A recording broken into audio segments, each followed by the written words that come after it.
Let's delve into the fascinating realm of Disney mascots, where behind the facade of enchantment lies a realm of corporate branding and calculated charm. After all, it is the most magical place on Earth. The Disney theme parks around the world allow families and fans to directly interact and engage with their favorite characters, whether it be Mickey, Minnie, Goofy, Chip, Dale, a butterfly, a rabbit, more rabbits? Wait, is that a trash can? I need to know more. Humans have been generating waste since our conception as a species. However, once humans became stationary in permanent settlements, waste disposal became a critical issue for societies to overcome. Early ways to manage waste was taken in 3000 BC in Crete, where early versions of landfills were found. Citizens would dig large holes to fill with waste and cover with dirt again.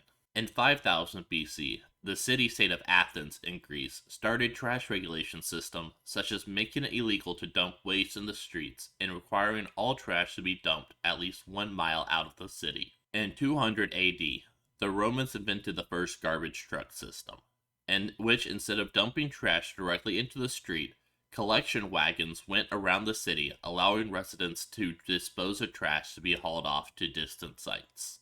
Still, an effective trash strategy had yet to exist in the majority of the world. Even through the early modern period, most European cities were still throwing rotting food, refuse, and bodily waste out of windows. Some cities, such as Paris, began to hire dedicated street sweepers and trash cleanup crews starting in the 15th century. This system would largely remain ineffective due to the cleaners removing trash from the streets just to pile it outside the city walls and gates. The 1840s was a revolutionary time for health and sanitation. People became concerned about sewage and water quality, and governments were finally starting to implement cleaning programs.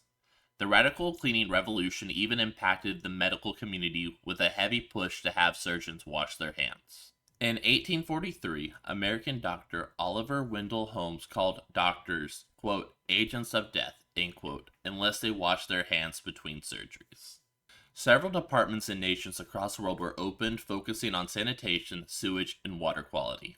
Trash disposal also got looped under the umbrella of these organizations. This included laws and regulations being passed. For example, in 1866, New York City passed legislation forbidding throwing of dead animals, garbage, or ashes into the streets. Similar to the problems that Paris experienced in the 15th century, the waste and refuse that was collected was just dumped in the most convenient locations.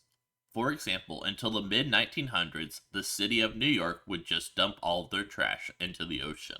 This change from just dumping trash everywhere by the sanitation companies would be overcome with the advancement of landfills.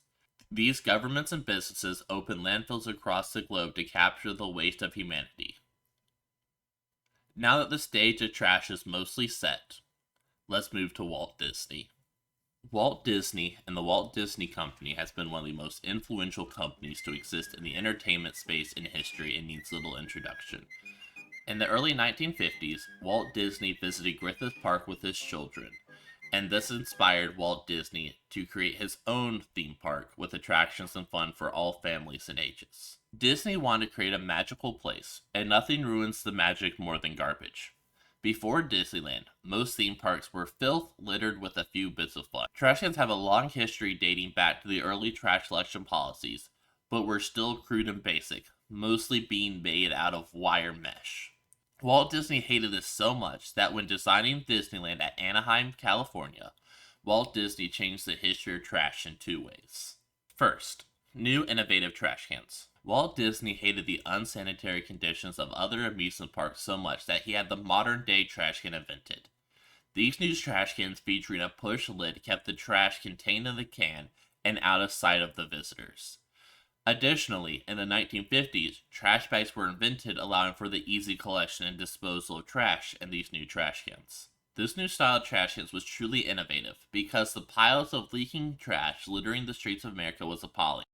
Good thing that isn't a problem anymore. Second, the prevalence of trash cans. Knowing that people and visitors to attraction-based amusement parks were lazy, Walt Disney planned out the locations of his new trash cans methodically. Every 30 feet needed a set of trash cans, and allegedly, the methodology that Walt Disney used for this length was the length it took for himself to eat a hot dog. Trash in Disney took another change in the 1970s when Disney World in Orlando, Florida installed a series of pressurized air trash chutes for the disposal of garbage. Trash would be dropped into the chute where pressurized air would zip the trash off at 60 miles per hour, where it would be collected, compacted, and incinerated for removal. This system proved highly efficient when on Thanksgiving in 1972, the system handled 23 tons of trash. Today, the trash is no longer incinerated, but compacted, packaged, and removed from the parks. Reportedly, Disney produces 25,000 tons of trash per day. This trash is now hauled off to landfills. Push the Talking Trash Can is a remote-controlled trash can designed by Daniel Dush, and it was first introduced to the Magic Kingdom at Disney World in Orlando, Florida in 1995. Push was an immediately popular character and required an operator to be nearby controlling Push with a remote controller. Also equipped on the Puppeteer was a microphone that the Puppeteer would speak into and be transmitted to Push wirelessly. Inside Push was a voice modifier giving the Puppeteer a high-pitched robotic voice. This allowed for Push to interact directly with guests. The most beautiful part of Push's design is that Push still operated as a traditional trash can. Push was a popular iconic figure and even had several motions and petitions for him to take on important roles around the Disney park. One of the more interesting was that Push the Talking Trash Can was to become the official mayor of Tomorrowland. Unfortunately, this never succeeded. In 2014, Push was removed from the Magic Kingdom despite a spirited social media campaign to save the character. Push can still be found roaming a few of the Disney parks, including Disneyland in Anaheim, California, Hong Kong Disneyland, Disneyland Paris, and Tokyo Disneyland. In the Animal Kingdom, Push was redesigned into a recycle bin by the name of Pippa. Pippa means container in Swahili.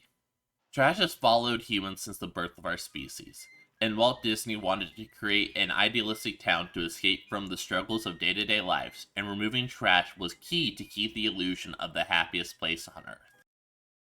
The 3 things I want you to take away from this video is 1. Humans should be mindful of the amount of waste we generate. 2. Walt Disney fundamentally changed trash in the modern era. 3. Walt Disney can devour a hot dog.